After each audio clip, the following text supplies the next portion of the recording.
This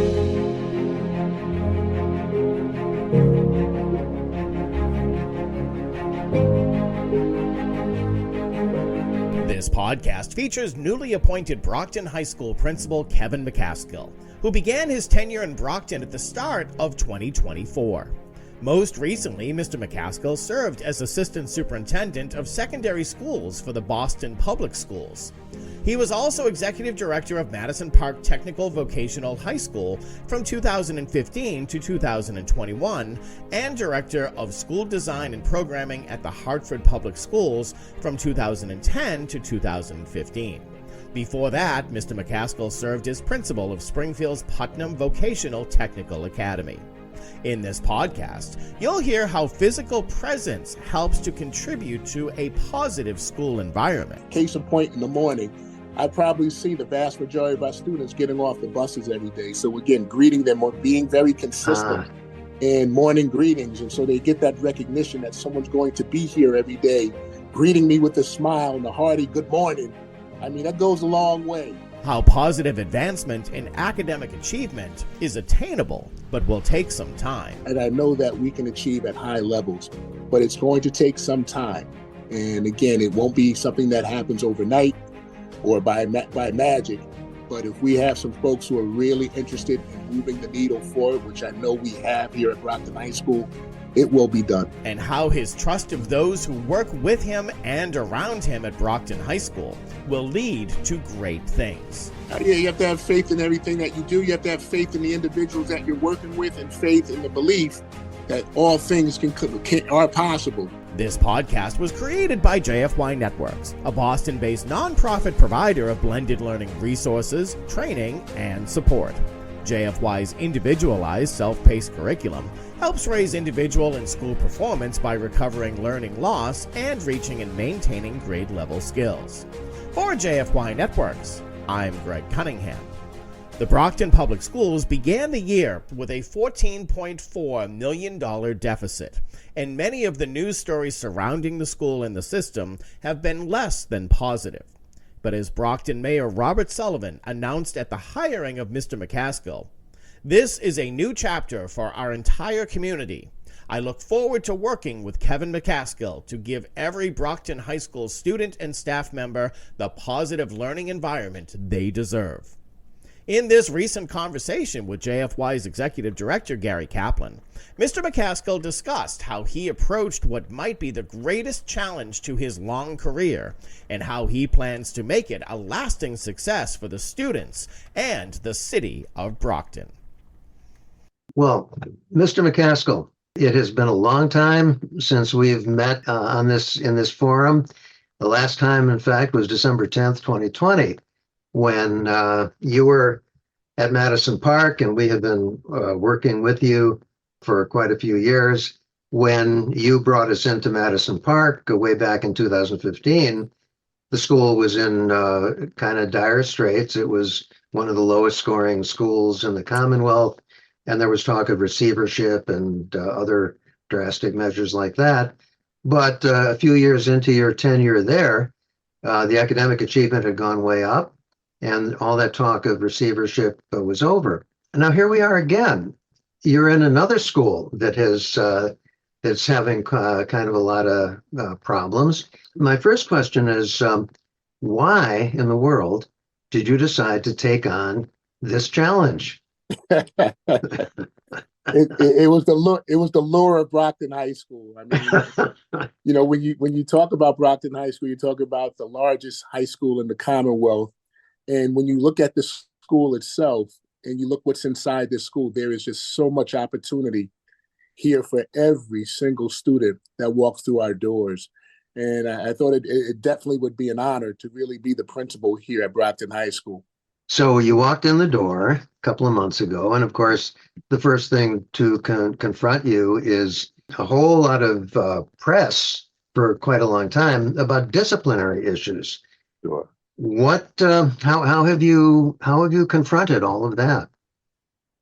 One day at a time. One day at a time. You know, and I think a lot of it is, you know, just being visible and accessible to both students and staff. You know, creating some structures that we can put in place to really slow down the levels of fighting and disrespect towards staff, really setting a tone that, one, violence is never an option here at Brockton High School. And I think utilizing some, the effects of the code of conduct and all the disciplinary actions that we can, I think has helped. Putting in a structure such as in-house suspension has aided us as well. But really having, the administration be very visible and out in the hallways and the such, and teachers as well. Everyone is playing their part, and slowly but surely, it's a process. We're beginning to see some small gains each and every week. People talk a lot in these situations about school culture, establishing a positive school culture. Is that a term that you use? Well, I think for us, we want to have a culture that's conducive to positive outcomes, both for students and staff. And, with that, putting people in the right places where they need to be from a staffing perspective, making students feel extremely comfortable in the school that they're in, where they're able to walk freely to and from classes, and that they're going into classes where they'll be received, openly and warmly, have the opportunity to voice their concerns over, hopefully in a respectful manner. And when you create that tone, throughout the school, that's when you get to a culture that's really conducive to positive outcomes. Now, that's not something that happens overnight, is it? I wish I had the pixie dust to do that, and that does not happen overnight. That takes time, because that is, it's a mindset shift, both the adults and students, and it's also a culture shift. And so, again, it takes time. I think building trusting relationships are crucial on all fronts. And I think we're slowly but surely we're becoming to get to that point here at Brockton High School. And I think building that firm level of trust is going to be crucial to our future. Can you go into that with a little more detail? How do you build? You've got 3,600 kids in that building, right? And about 3,700. I added 100. Yeah. Okay. So that's a whole lot of kids. And how many hundreds of staff people do you have in there? Oh, well over 300 staff, well over 300 staff members. So that's a lot of people to build trust with. How do you do that? One person, one adult at a time, one student at a time. Really being an avid listener and someone who has just been in the building for roughly 2.5 months. I'm learning myself, and it's amazing how helpful folks are when you're trying to learn and navigate your way through, new territory. But being an avid listener, I think, is important.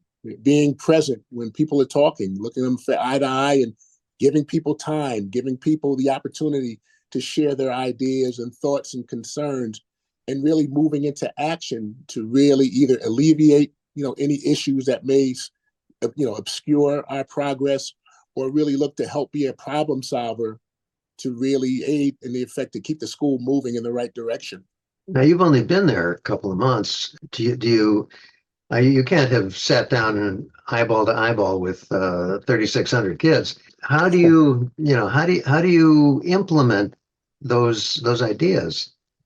Well, I think, one, like anything else in society, everyone talks.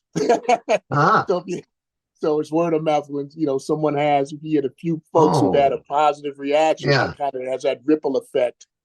And when they see you, like case in point, in the morning, I probably see the vast majority of our students getting off the buses every day. So again, greeting them, or being very consistent in morning greetings, and so they get that recognition that someone's going to be here every day, greeting me with a smile and a hearty good morning. I mean, that goes a long way. So you meet the bus? You meet the bus every morning? Every single morning, all 39 of them. 39 buses.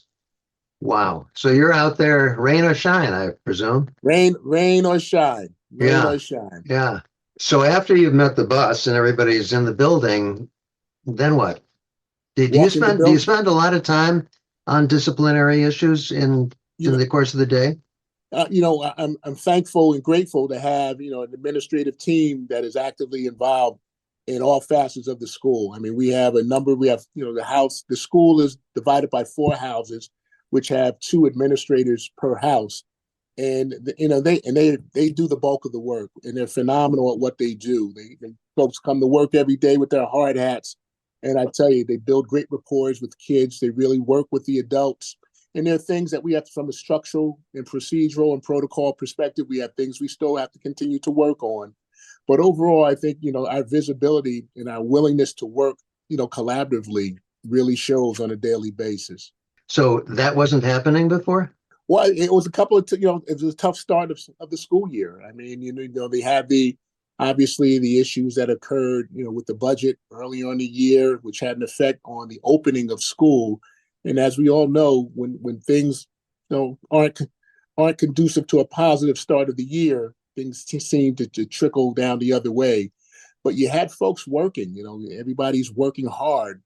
But what we had to really do is how do we channel all that and align itself to one central theme of putting structures in place in order to create this dynamic atmosphere that we're trying to really create, and getting a permanent principal as opposed to, a rotation of assistants or associates being in charge, or central office folks coming in on an inconsistent basis, just to keep the school afloat. But I think having one leader in the building with a central focus, I think has helped great. I think it helps greatly, but I think will really help us moving forward. There's a kind of a standard narrative about Brockton High that goes back to the days of Sue Sakowitz back in the early 2000s, when Brockton High was really doing fantastically well academically, and got national attention. That did not continue. And of course, in recent years, the academic performance of the school hasn't been so good. How are you going to go about restoring or recreating academic excellence in the school? Really, again, similar, just finding that focus, Gary, something that has been done, our years together in Springfield and for a little bit in Hartford, and lastly over at Madison Park. It's understanding that despite what's written about, the disciplinary actions that occur here, situations that occur in school, we still have to do school. And so what are some of those practices that we can really hone in on to really aid in academic achievement? Mm-hmm. So it's looking at what structures are in place when it comes to lesson planning, and when it comes to something as simple as, do we have a syllabi for all our content area courses? And so starting from that point of view. So it's really looking at our structures, our academic structures, and seeing how we can enhance them in order to start making some headway. I'm positive that we can, and it's not pie in the sky or being overly optimistic. I see what's here on a daily basis. Mm-hmm. And I know that we can achieve at high levels, but it's going to take some time. And again, it won't be something that happens overnight or by magic. But if we have some folks who are really interested in moving the needle forward, which I know we have here at Brockton High School, it will be done. And that requires the cooperation of all the teachers, and you've got a lot of teachers in that building. Do you think that will be possible, that the teachers will follow through on your plan? Oh, I believe so. I think we have folks who are really looking at how do we make change? How do we make successful change? How, what are some, and they're looking for leadership and guidance in that fact. And I think I know it has to come from me, but making sure, Gary, that we are always data driven. And when we're looking at data just as an MCAS and a whole bunch of metrics on how do we really review that, and how does that inform the work that we're doing? And I think we have the tools, not only the tools, I think we have the team that can really make a huge dent in any situation, if it's discipline, if it's academic achievement, even with this deficit. How do we make, with the deficit that we have in the district, despite the deficit, how do we make things work? How do we make them continue to work successfully despite not having the funding behind it? A lot does depend on leadership. Not to embarrass you, but that's always been your strong suit. You've always been able to get out there and kind of inspire people and get the team plan. Is that going to work in Brockton? Yeah, I really feel that will happen. I really, and it's not hopeful thinking. I just see what has transpired over the last 2.5 months, where there's beginning to be a nice buzz and a new energy that's being created, and supporting staff, giving staff the time and space and resources to do the things that they need to do to be successful, hearing the concerns and acting on those concerns. And it's not always going to be perfect, but really being an avid listener to what's going on and a mover and a shaker to really make a difference, not only in the lives of our staff, but most importantly in the lives of our students. That we, no matter what side, no matter what we are, if we're a teacher, an administrator, paraprofessional, custodian, support staff, we have one common goal, working for what's in the best interest of our students. Well, Gary, it's about passion. It's about the passion of this profession. Yeah. Something that I've been blessed with for 36 years to be able to do. And I'm thankful and grateful every single day that I'm able to do this. And the question, if I'm able to do it, why not give 100% every single day? Because as you know, Gary, nothing is ever promised tomorrow. So we might as well give it all up today. And hopefully, God willing, we can do it the next day. Well, and I also know that 100% is the only percent you know. You don't have a low gear. I guess the word is faith that this is going to work. Absolutely. That if you keep putting it out there, it'll have an effect. Is that what it boils down to? Yeah, you have to have faith in everything that you do. You have to have faith in the individuals that you're working with, and faith in the belief that all things are possible. And I truly believe that. I've been believing it for 36 years in this business, and I think nothing can detract me from that. There's some high energy, high intelligent folks working in this district who really want to see change. And I feel so comfortable around them and with them and their ability to really assist and just really providing the change that we need to make, the changes we need to make to really make this work. All right, Kevin, thank you so much. This is just going to be like Brockton High Chapter 1. Sounds good, Gary. Take care. Kevin, thank you. We would like to thank Kevin McCaskill for joining this JFYNetWorks podcast, his third. We look forward to part 2 of this conversation to be released in late May. If you have any questions or comments, please navigate to our website, jfynet.org, which features a wealth of commentary, dialogue, and free educational resources, including these monthly podcasts to support all education communities. Thank you for joining us. For JFYNetWorks, I'm Greg Cunningham.